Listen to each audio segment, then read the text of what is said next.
History is written in the bold strokes of myths, yet the true pulse of the past resides in human complexities. When looking back at the 18th century, the figure that dominates Central Europe is depicted in permanent gravity. We see Maria Theresa as she appeared in her later years, a formidable, pious matriarch draped in heavy mourning attire, the strict guardian of Catholic morality and imperial tradition. She became the anchor for an era of staggering transformation, guiding the Habsburg Empire through existential wars, administrative overhauls, and the dawn of the Enlightenment. Yet, this formidable archetype was entirely a creation of her later life, a protective armor forged to shield a woman of intense passion, volatile emotions, and an unyielding willpower. To view her only through her legendary grief or her maternal image is to miss the extraordinary journey of a young princess who was utterly unprepared by her family, only to rise up, defy the vultures of Europe, and reshape the modern world. Her life began with a desperate dynastic scramble born of tragedy. For decades, the Holy Roman Emperor Charles VI faced a terrifying reality: the lack of a surviving male heir to inherit the vast, fragmented Habsburg dominions. In an act of political desperation, he engineered the Pragmatic Sanction of 1713, a legal decree intended to allow a female heir to inherit the undivided family lands. On May 13, 1717, in Vienna, Maria Theresa was born into this atmosphere of dynastic anxiety. Initially, she was viewed merely as a temporary variable, as her father spent the rest of his life desperately praying for a son and bankrupting his treasury to force foreign powers to sign guarantees respecting the sanction. However, the fragile threads of fate held fast. No prince ever arrived, leaving the young archduchess as the sole heir presumptive to an empire surrounded by predatory neighbors. This sudden elevation, however, did not translate into a proper political education. Charles VI remained in deep psychological denial about the necessity of a female successor, choosing to raise Maria Theresa not as a future ruler, but as a typical court princess. While she was educated in languages, music, and religion, she was deliberately excluded from council meetings and kept entirely ignorant of statecraft, finances, and military affairs.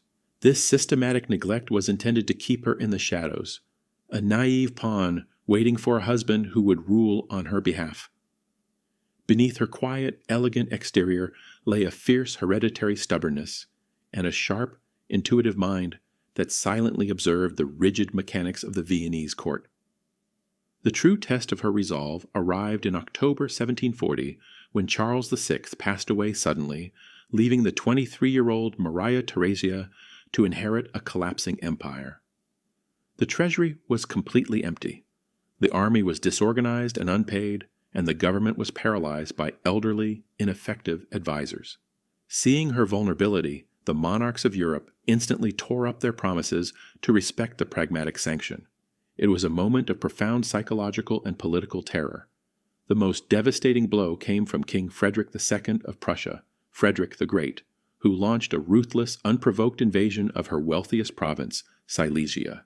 Surrounded by vultures seeking to dismember her realm, the young, pregnant sovereign refused to break.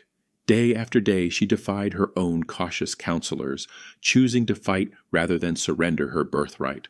Deliverance and her first true political triumph arrived on the international stage in 1741. With her capital threatened and her empire on the brink of ruin, Maria Theresa traveled to Pressburg to appeal directly to the fierce Hungarian nobility. In a masterfully calculated display of royal vulnerability and iron resolve, she addressed the Hungarian Diet while wearing historical robes and holding her newborn son, Joseph. Her passionate speech electrified the assembly. The nobles drew their sabers, shouting their willingness to die for their king, a title Maria Theresa deliberately used to assert her supreme authority. The resulting flood of Hungarian troops stabilized her borders and turned the tide of the War of the Austrian Succession, proving to the world that the young queen was a force to be safely reckoned with. However, the agonizing loss of Silesia to Prussia remained a permanent wound that fueled her drive for total imperial reform. Maria Theresa quickly realized that her empire could not survive without modernizing its medieval structures.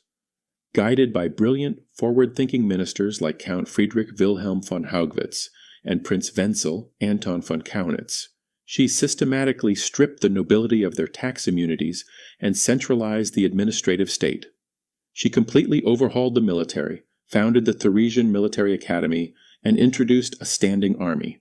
Her most radical reform was the introduction of mandatory primary education for both boys and girls across her lands, a revolutionary step that laid the educational foundations of modern Central Europe, showing a volatile yet deeply progressive approach to her royal authority.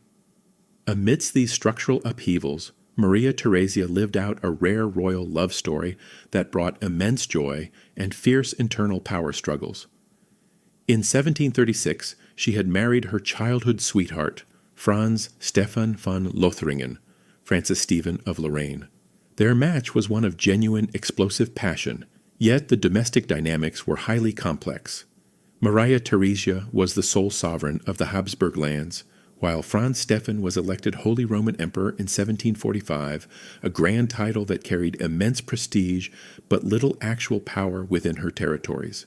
Maria Theresa fiercely protected her sovereign rights, keeping her husband largely excluded from core political decisions while remaining madly, possessively in love with him, frequently throwing fits of intense jealousy over his notorious romantic dalliances.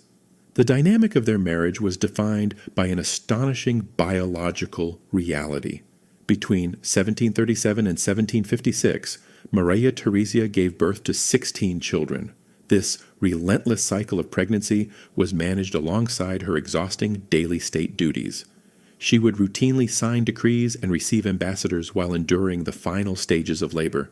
Together, the imperial couple consciously cultivated an image of domestic bliss and bourgeois accessibility at Schönbrunn Palace, which she transformed into a magnificent Rococo family home. By systematically marrying her surviving children into the major royal houses of Europe, she created a vast network of biological alliances, earning her the permanent historical moniker of the mother-in-law of Europe. But this domestic and imperial harmony was shattered in August 1765. Franz Stephan died suddenly of a stroke, and Maria Theresa's world completely collapsed. The grief that consumed her was monumental and pathological. She cut her hair, gave away her imperial jewelry, and lived in rooms permanently draped in black silk. For the remaining 15 years of her life, she wore nothing but deep widow's mourning black, transforming into the tragic, somber matriarch of Vienna. Her final years were marked by a tense, highly volatile political partnership with her eldest son, Joseph II, whom she appointed as her co-regent. Joseph was a radical child of the Enlightenment, eager to dismantle the power of the Catholic Church and force rapid, sweeping changes upon the populace. Maria Theresa, a deeply devout Catholic who fiercely distrusted religious tolerance and progressive philosophy, acted as a conservative brake on his ambitions. Their constant clashes over policy and diplomacy, including her deep moral agonizing over the partition of Poland, paralyzed the court, yet her stubborn resistance successfully preserved the social stability of the empire. The ultimate tragedy of her late-reign dynastic strategy unfolded far from Vienna. Her youngest and most beautiful daughter, Maria Antoinette, had been married to the future King Louis XVI to cement a historic alliance with France. From Vienna, an increasingly puritanical Maria Theresa sent a relentless stream of scolding, highly critical letters to her daughter, desperately trying to police her behavior and ward off impending disaster. Though Maria Theresa did not live to see the French Revolution, her frantic letters revealed an intuitive, terrifying awareness of the fragile foundations upon which her carefully constructed dynastic network rested.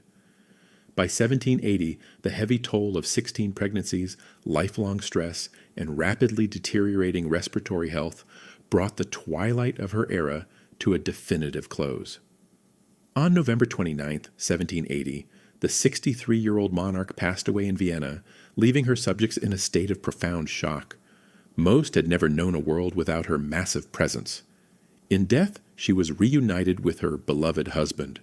She was laid to rest in the Capuchin crypt in Vienna, inside a magnificent colossal double sarcophagus that she had commissioned years prior, depicting the imperial couple rising together in eternal embrace. Maria Theresa was a woman defined by stark contradictions, conservative, religious, and capable of severe prejudice, yet possessed of a monumental resilience and a profound maternal duty to her people. She entered a fractured, bankrupt world dominated entirely by men, and through sheer force of will left behind a centralized, modernized empire capable of surviving the storms of the coming century. In the end, the stern, black-clad matriarch carved into the monuments of history and the defiant princess who rallied the empire in 1741 were one and the same, a sovereign who navigated the treacherous boundaries between personal devotion and imperial survival, leaving an indelible, permanent mark on Central Europe.